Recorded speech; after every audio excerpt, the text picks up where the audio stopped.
Assalamualaikum warahmatullahi wabarakatuh. Perkenalkan, saya Anja Aulintan dari Prodi Pendidikan Ekonomi semester 2 Universitas Nur Huda Sukaraja, Oku Timur. Baiklah, dalam kesempatan kali ini saya akan menjelaskan tentang materi teori tingkah laku konsumen. Silakan disimak ya materi tentang teori tingkah laku konsumen kali ini. Oke, pertama-tama kita akan membahas tentang pengertian perilaku konsumen. Sebelum membahas pengertian perilaku konsumen lebih lanjut, di sini saya akan memberitahu terlebih dahulu apa itu ilmu ekonomi mikro. Jadi, ilmu ekonomi mikro adalah cabang dari ilmu ekonomi yang mempelajari perilaku konsumen dan perusahaan, harga-harga pasar dan kualitas faktor input, dan juga barang atau jasa yang diperjualbelikan. Oke, selanjutnya kita langsung masuk ke pengertian perilaku konsumen, yang mana pengertian perilaku konsumen adalah suatu proses dari aktivitas ketika seseorang berhubungan dengan pencarian, pemilihan, pembelian, penggunaan, serta pengevaluasian produk dan jasa demi memenuhi kebutuhan dan keinginan konsumen. Jadi, di sini konsumen dan konsumsi itu memiliki pengertian yang merujuk pada suatu pernyataan yang ada. Jadi, konsumen itu adalah seseorang atau sekelompok yang mengonsumsi suatu barang dan jasa. Sedangkan yang dimaksud dengan konsumsi itu yaitu seseorang dan sekelompok orang yang mengkonsumsi barang dan jasa tersebut. Nah, selanjutnya di sini ada teori perilaku konsumen, yang mana isinya di sini adalah teori nilai guna. Nah, pengertian teori nilai guna ini sendiri yaitu teori nilai guna atau utility, yaitu teori ekonomi yang mempelajari tentang kepuasan atau kenikmatan yang diperoleh seorang konsumen dari mengonsumsikan barang-barang. Jadi, apabila kepuasan itu semakin tinggi, maka semakin tinggi juga nilai guna atau utility-nya. Namun juga sebaliknya, semakin rendah kepuasan dari suatu barang, maka utility-nya juga semakin rendah. Nah, selanjutnya juga akan dijelaskan macam-macam teori nilai guna atau utility. Nilai guna di sini dibedakan antara dua pengertian. Yang pertama yaitu ada marginal utility. Jadi kepuasan marginal. Nah, di sini yaitu pertambahan atau pengurangan kepuasan sesuai akibat adanya pertambahan atau pengurangan penggunaan suatu unit barang tertentu. Nah, satunya ada total utility, yaitu keseluruhan kepuasan yang diperoleh dari mengonsumsi sejumlah barang-barang tertentu. Nah, di sini ada juga cara memaksimumkan nilai guna. Jadi, kerumitan yang ditimbulkan untuk menentukan susunan atau komposisi dan jumlah barang yang akan mewujudkan nilai guna yang maksimum bersumber dari perbedaan harga-harga berbagai barang. Nah, saya ambil permisalan di sini. Misalnya, seseorang mengonsumsi 3 macam barang, yaitu sejenis pakaian, makanan, dan hiburan. Nah, katakanlah kegiatan menonton film ya. Nah, ini didapati bahwa unit pakaian yang ketiga, unit makanan yang kelima, dan menonton film yang kedua memberikan nilai guna marginal yang sama besarnya.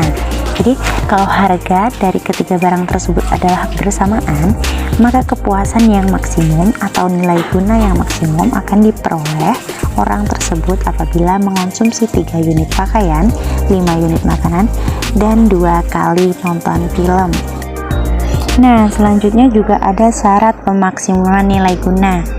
Nah, di sini dalam keadaan di mana harga-harga berbagai barang adalah berbeda, maka syarat yang harus dipenuhi agar barang-barang yang dikonsumsikan akan memberikan nilai-nilai guna yang maksimal adalah setiap rupiah yang dikeluarkan untuk membeli unit tambahan berbagai jenis barang akan memberikan nilai guna marginal yang sama besarnya.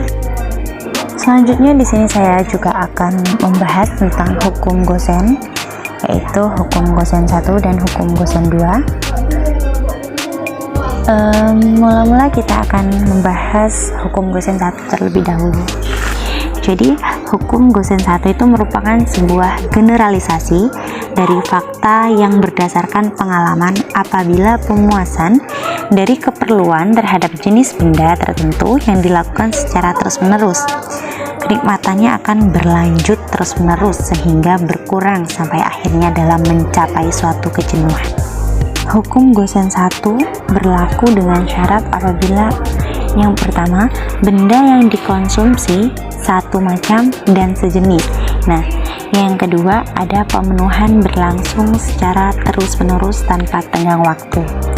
Jadi, hukum Gosen 1 juga tidak berlaku apabila yang pertama, benda yang dikonsumsi berbeda macam dan jenisnya. Yang kedua, terdapat jarak waktu antara pemenuhan pertama dengan kedua dengan orang-orang yang berbeda. Dan yang ketiga, ada tidak berlaku untuk benda-benda yang termasuk narkoba. Di sini saya akan memberikan ilustrasi mengenai hukum Gosen 1. Nah, di sini ketika seseorang meminum 1 gelas air, maka tingkat kepuasannya akan sangat tinggi. Namun, tingkat kepuasan tersebut semakin lama semakin berkurang selaras dengan jumlah air yang diminum.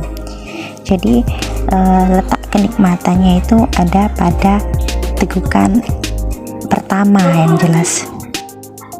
Nah, yang terakhir ada hukum Gosen kedua. Hukum Gosen kedua merupakan hukum ekonomi yang murni.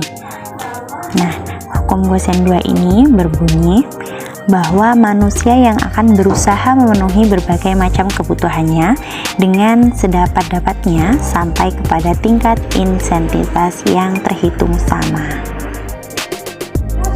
Nah, di sini saya akan mengilustrasikan juga contoh hukum Gosen 2. Nah, di sini saat mempunyai uang sebesar 100.000, Anda akan cenderung menghabiskan uang untuk berbagai kebutuhan ya. Misalnya saja seorang pelajar ini membelanjakan uang untuk jajan, membeli buku tulis, membeli buku bacaan, alat tulis, dan lainnya. Nah, hal ini tuh menunjukkan bahwa orang yang melakukan pemenuhan kebutuhan akan memperhatikan berbagai macam kebutuhan yang lainnya dan berusaha mencapai kepuasan yang mendekati sama dari berbagai macam pemenuhan kebutuhan tersebut. Baiklah, cukup sekian yang dapat saya sampaikan. Kurang lebihnya saya mohon maaf. Saya akhiri, wallahul muwaffiq ila aqwamit thoriq. Wassalamualaikum warahmatullahi wabarakatuh.